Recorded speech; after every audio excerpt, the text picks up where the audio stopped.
Hello, and welcome to Grug Gaming, and welcome to our learning Let's Play of Stellaris.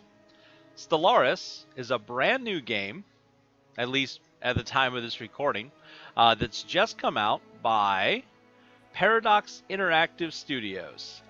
You may know them from Europa Universalis or Crusader Kings 2. They have made a lot of great grand strategy games, and now we have one in space. I'm really excited. Now, I am calling this a learning Let's Play as opposed to my other Let's Plays because this is my first time playing the game. Other than turning it on, doing some video tests and things like that to make sure that it's going to run properly and we can record it. I have not done anything else with this game. I haven't played it or anything else. I've looked through some menus, looked at what the different races look like, but that has been all that I've done. So if you're looking for high-level play, this is probably not the Let's Play for you. I might do another Let's Play after this, depending how long this goes. Game hopefully will go a very long time, though. The second thing about this is expect a lot of tutorial messages. Expect me to be listening to the in-game advisor telling us about things, and expect me to mess up. Heck, we may die and lose our first venture into the stars, but it's gonna be fun. So let's jump in, shall we? First thing is we're gonna go to New Game. Ooh, and we have to choose an empire. Now, we could create a brand new empire, or we can choose an existing one. So we have the United Nations of Earth. Humans, looks like government came together, went to space. The Commonwealth of Man, a military version of humans. The Dzin Empire, carnivorous pack-hunting lizards that prowl a desert planet. Oh, okay. Kingdom of Yandarum. More bird people. Space crabs. Cthulhu. An inappropriate mushroom. And a space ferret.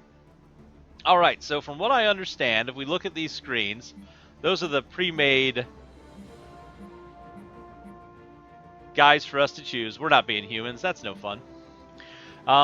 We have a couple things we want to look at here. So we have their symbol that we can change. Our actual appearance as a character. Our government, which is like a set of philosophies that we can choose from. We'll run through these real quick here. Some traits, negative and bonuses that they get. The type of weapons they start with, the type of travel, and the type of ship. So, let us take a look at what we have here. I kind of like the idea of space crabs. Okay. Now, I think we're going to go with these guys. We may change the name here in a moment. So, we're going to look at the Exodar Star Collective. Oh, this is going to be a playthrough of mispronunciations like you have never seen. Trust me on that. So, the Exodar Star Collective. Probably change that. Look at this one little beady eye looking around. So, they have the following. They're a despotic hegemony. Can we change that? Oh, we can change everything here. Oh, this is going to be fun. First episode, 20-30 minutes of Grug just messing with options. Okay, first appearance. Let's look what we have here. Actually, let's read this little section. The first Exodar broods developed in the subterranean cave networks deep beneath the surface of Ixathrak. By the time an Exodar scout burrowed through to the surface and glimpsed sunlight for the first time, the insectoid race had already established a thriving Iron Age civilization. With the resources they found on the surface, the Exodar developed rapidly. Just a few centuries later, their first space probes left orbit to survey the other worlds within the Ixom system. Okay, that sounds awesome. So, let's see. We can choose our appearance. Oh, there's a lot of menus here. Okay. So, we're this space crab right now, but we could be any of these different space crabs that we wanted to. Let's see. Ooh, flying dude. And I guess we could change to any of these if we wanted. But yeah, we'll stick with this kind of like look here. Ooh, that's cool. Mantis looking dude. A Neogi from D&D. That's pretty great. That guy's having a bad day. Oh, he's having a worse day. Meth. Before and after. Don't do meth, kids. Straight up insects. Even cooler space crabs. Weird praying mantis xenomorphs. Okay. I kind of like this guy. With his stubby little arm. Oh, look at that name. Little stubby arms. And this cool proboscis thing. We're going to take that. I'm going to stick with that look. I like it. Alright, so next. Name. The Exodar. They are Exodars. And the Exodari people. Do we stick with Exodari? I kind of like it. I mean, we don't want to go full blow on this as far as... we'll remember Exodar. We'll see what we get with random, though. The Ether. The Dabix. The Najclax. Zaxoids. Pathox. Ichnervals. Track push. You know, no. I like Exodar. We'll stick with that. Alright. Name? No. Can I skip to the next thing so it doesn't change? Okay. The ICS, the Exodar Collective. Okay. So like the USS or whatever. What do our names look like? Vika, Potomac, Ra'op. I don't like that. There's a lot of X's here. Alright, so we can choose what our names are like. I think I kind of like this. So, the ship names. The ICS Passaru. The ICS Rift Kex. That's cool. And I like these kind of hyphenated names here. The Coolwax, Cool Ruz, Aberthai, Aberfu. Those are kind of neat names. We'll stick with those. Traits. So right now, if we leave it the way the game has it set up, we are rapid breeders. So species reproduces at a very rapid rate, increasing population growth. We're communal. Members of this species are highly communal and quite used to living in close proximity to others. Okay. So +5 happiness, and we grow faster. We're repugnant, though, because we're weird underground space slugs. The physical appearance and customs of this species are considered offensive to most others, and few appreciate them as neighbors. -1% happiness. And we're strong. Members of this species possess great physical strength, making them formidable fighters on the ground. So it looks like that's a 1 point, -1. So we get 4 points to spend. 3 points. I'm dumb. 2 points we would normally have, +1 for this. Okay. So, looking through, there are a whole bunch of traits. Oh, because we're just learning the game. We're not going to choose any of these or mess with this. We're going to leave it the way it is. But wow, look how customizable you can make your characters. That's pretty great. Alright. Thrifty. Cool. Alright, so we'll leave this the way it is. I kind of like us being like ugly, super strong space bugs who are communal and rapid breeders. I like that. Our ruler, leave him a male. I need a shorter name. A way shorter name.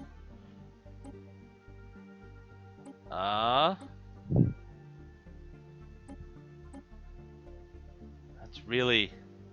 Oh man, there's so many choices here. This is very hard to go through. Actually, how come none of these names match our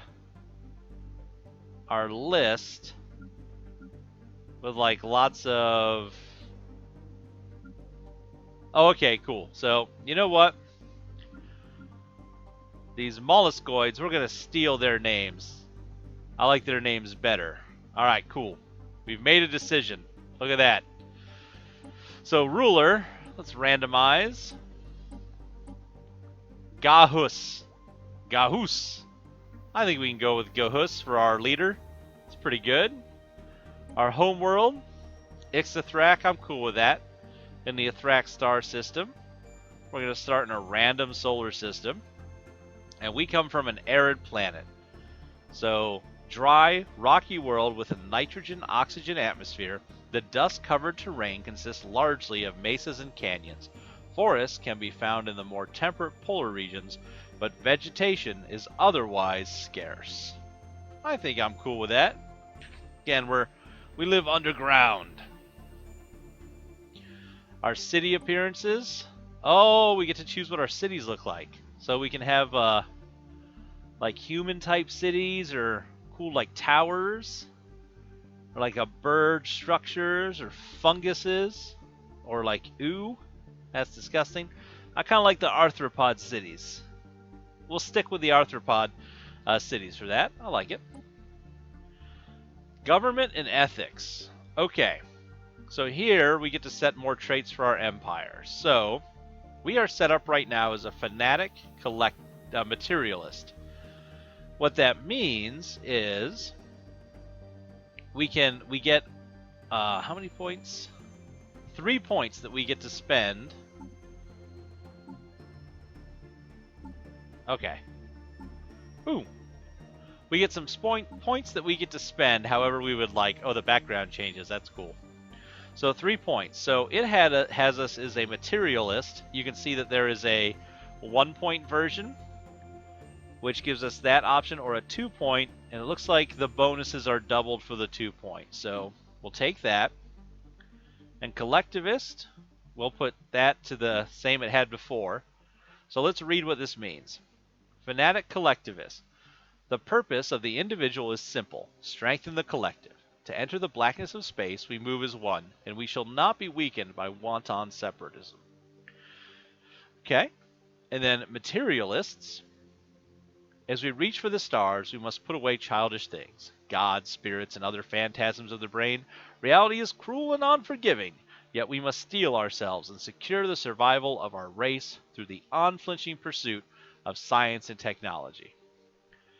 So it looks like based on those two ethics for our species, so we love things, we don't care about, mythology at all, we're all about science, and we're collective, we don't care about slavery apparently, so basically just do what the government tells you.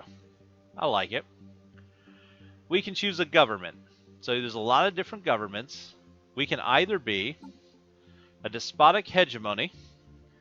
This government is a materialistic form of autocracy, where citizens are viewed as little more than cogs in the state machinery.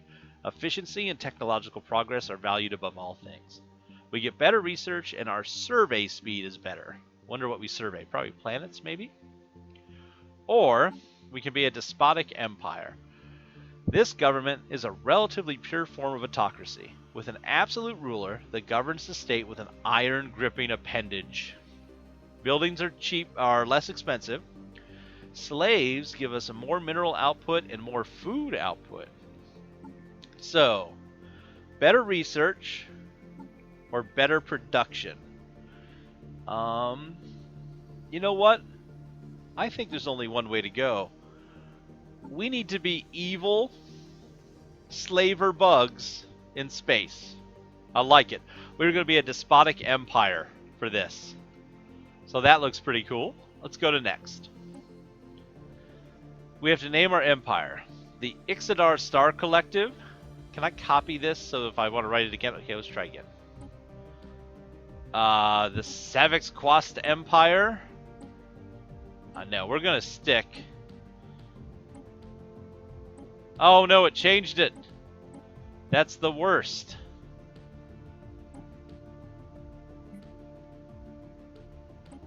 Alright, cool. Woo! Luckily, we've only made some very quick changes I can reproduce in seconds. Well, that's a blatant lie, but... So it kept that. That's the same we left it. Oh, what? We can change... Oh, your name is too big. New name. Slurfooge. Slurfooge is now in charge of our world. What colors can we be? Oh! I kind of like the green. We don't get to wear clothes.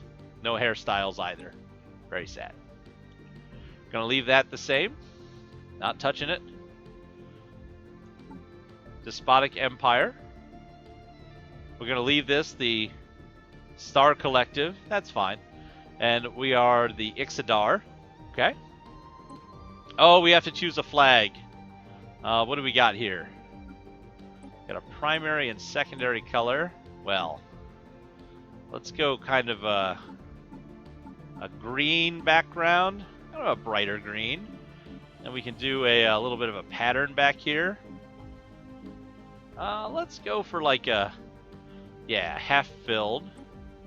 And primary color. What can we do? Ah, okay, so we can set, ooh, like a green and purple. That looks kind of cool. Alright, I like that. Do we want a V or a line? Ooh, I like the V. And we need a symbol for our empire as well. Blocky, human, pointy, zoological. Giant squids. Oh, come on, we are an insect people. We need something that speaks to our heart.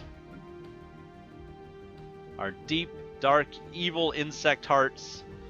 These are kind of great. Pirate? We're not pirates. Come on.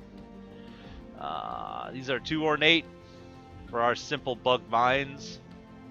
Let's see here. These are all just a little...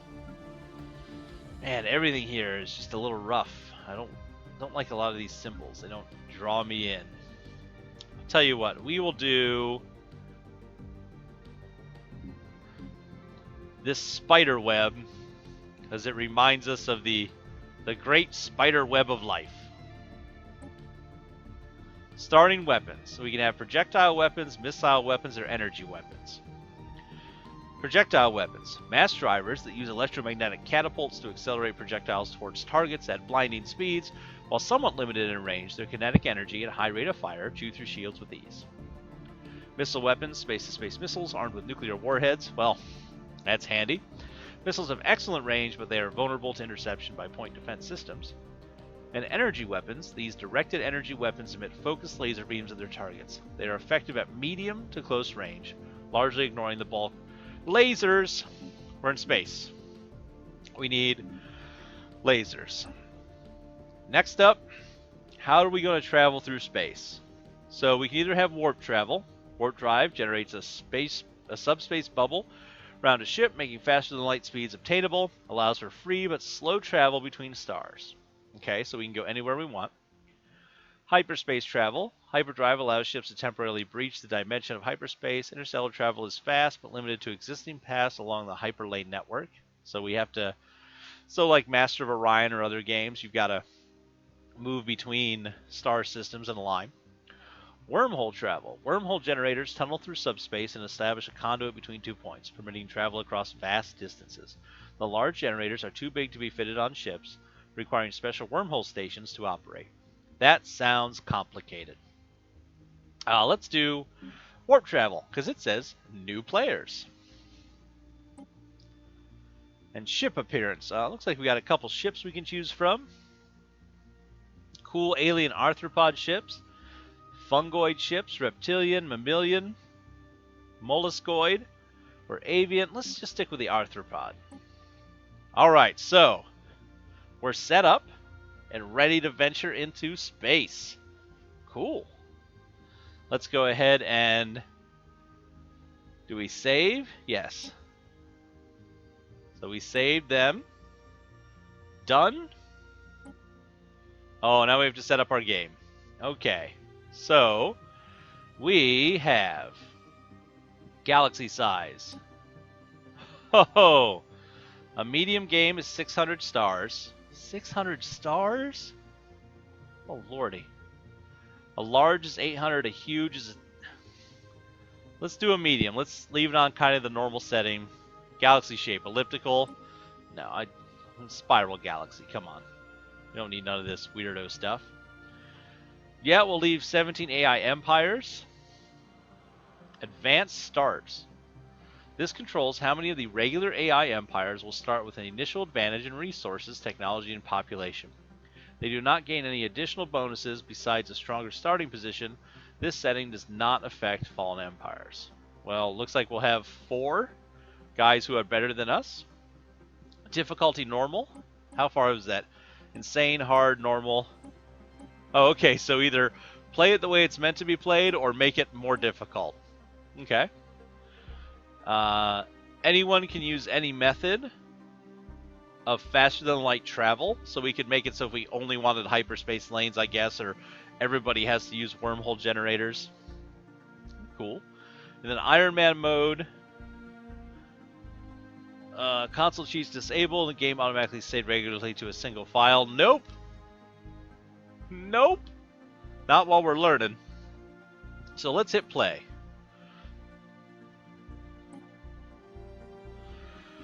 Ooh. Alright. The Exodar Star Collective. Government Despotic Empire. Ruler Slayer Fuge. Species of the Exodar. We have warp travel. Our capital is Ixathrak. We are, again, to recap, Fanatic Collectivists, who are also materialists. We breed fast. We are happier than normal because we're communal. We're repugnant to other species. We're strong in battle, plus 5% minerals. I didn't realize that earlier. And army damage. So our stubby little arms must have giant claws in them, I bet.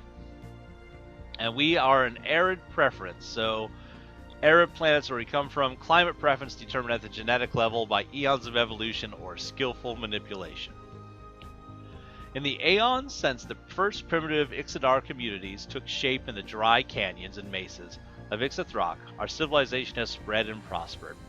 The early chaotic periods of our history saw many nation-states vying with each other for power, until we were at last united under the strongest of these.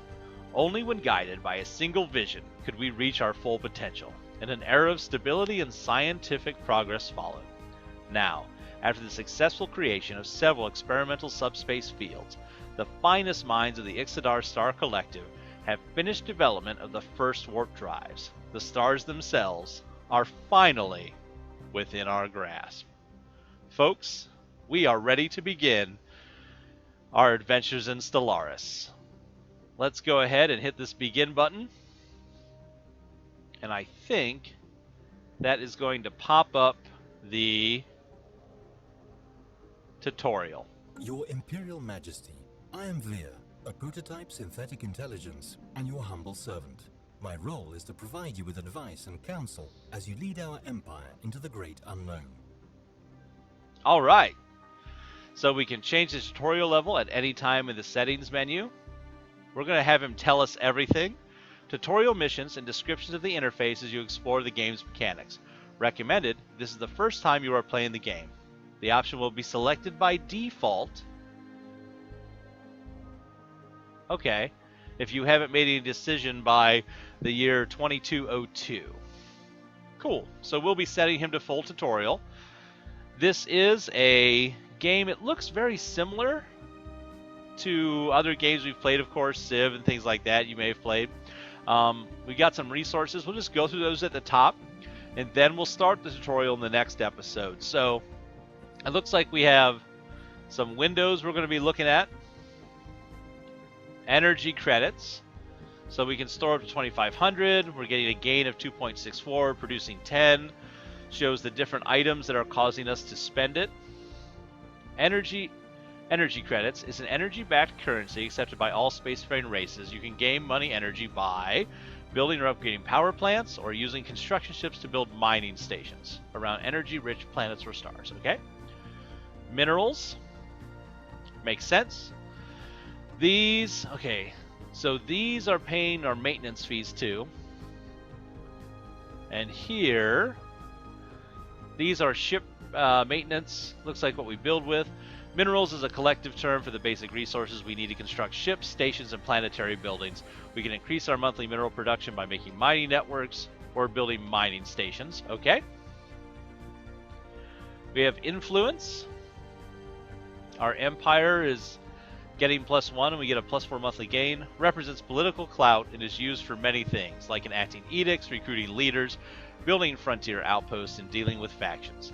The gain rate remains fairly constant throughout the game, but can be slightly increased by upgrading the planetary capital or declaring other empires your rivals.